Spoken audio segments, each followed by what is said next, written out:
আসসালামু আলাইকুম। খুব সকাল সকাল উঠে রওনা দিলাম সুন্দরবনের গ্রামে। এই এলাকায় কিন্তু একবারও মনের মতো ছবি তুলতে পারিনি। টানা 3বার গিয়েছিলাম পিকনিকে, খুব মজা হয়েছিল। এ বনে হরিণ ও বানর বেশি দেখা যায়। কলেজে ভর্তি হবার পর সব বন্ধুরা মিলে একবার সুন্দরবনে গিয়েছিলাম। লঞ্চ থেকে নেমে আমরা হঠাৎ হাঁটতে হাঁটতে বনের গভীরে চলে গিয়েছিলাম।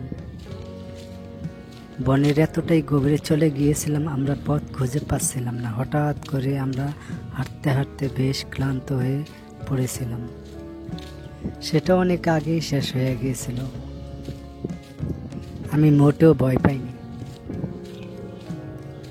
এমনিতে আমি খুব ক্লান্ত, কেউ ধাক্কা দিয়ে ড্রেনে ফেলে দিলে আমিও কিছু বলি নাই, আর চিৎকার করে বলতে থাকি বাঘ বাঘ বাঘ। বন্ধুরা বলল, আমাকে কি তোরা ভয় দেখাচ্ছিস? এত রাগ লাগলো যে আমি অদৃশ্য হয়ে বাঘের পিছনে পিছনে দৌড়াতে লাগলাম।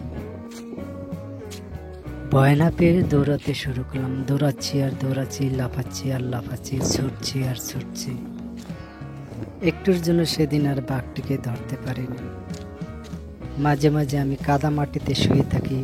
নানা রকম গাছপালা ভরা, এতটাই ঘন বন যে ইচ্ছা করে আমি হারিয়ে যাই। সুন্দরবনে আমি অনেক গিয়েছিলাম।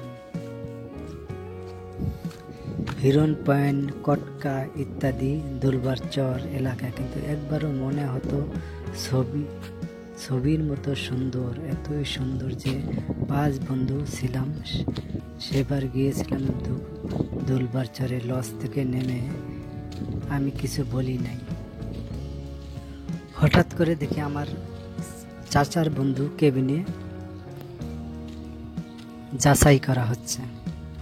আমি বললাম, কেন, কি হয়েছে? এগুলা যাচাই করার কি প্রয়োজন? ঘটনা তখন রাত প্রায় 1টায়। আমি আর আমার চাচা শুয়েছিলাম একই বিছানায়। হঠাৎ করে আবার লোকগুলো চলে গেল, কিছুই পেল না।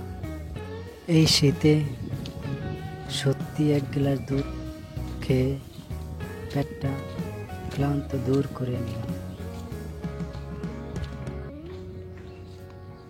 হঠাৎ করে চোখে পড়লো একটা মায়াবী হরিণ। রাত তখন 3টা বাজে। এমন সময় আকাশে চাঁদের আলোতে হরিণ দেখতে কিছুটা সুন্দরই লাগে। এভাবে করে অনেকক্ষণ দাঁড়িয়েছিলাম। হঠাৎ করে হরিণটি চলে গেল গভীর জঙ্গলের ভিতরে। ওইদিকে আবার বাঘ চিৎকার করে ডাকতে শুরু করলো। যেই অভিজ্ঞতা আছে সুন্দরবনের, দেখলে চোখ মুখ সব কিছু খুশিতে ভরে যায়। কারো কাছে পাহাড় ভালো লাগে, কারো কাছে সমুদ্র ভালো লাগে। আমার ভালো লাগে জঙ্গল, আর ভালো লাগে সমুদ্র, আর ভালো লাগে হরিণ।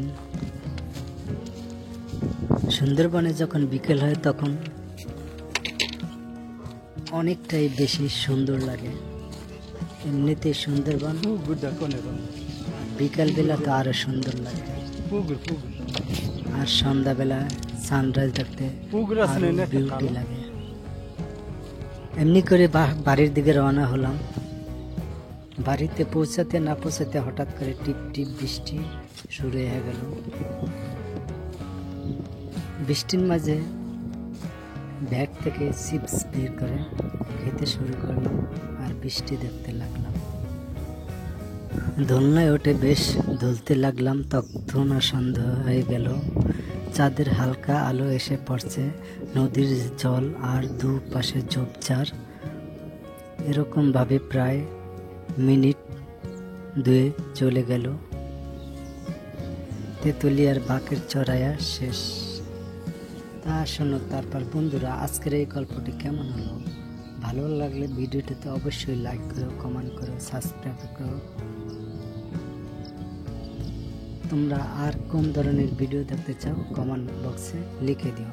আমি সেই ভিডিওগুলি তোমাদের সামনে উপস্থাপন করব। আল্লাহ হাফেজ, বাই ফর নাও।